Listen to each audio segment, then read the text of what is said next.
Hello, welcome to Simple Answers. I'm your host Jason. In this video, I'll be showing you how to play Wordle on iPhone or Android as an app.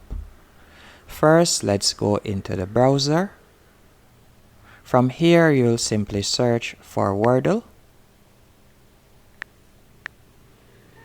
Then you're going to tap on the first option.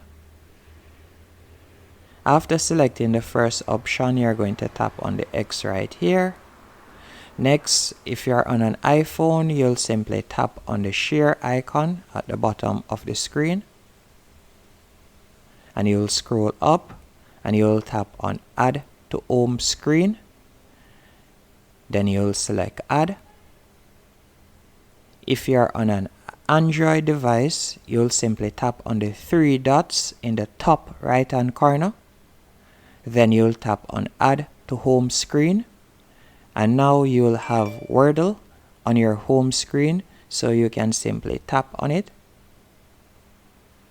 and this will open Wordle as an app, and from here you'll be able to play Wordle as you can see right here.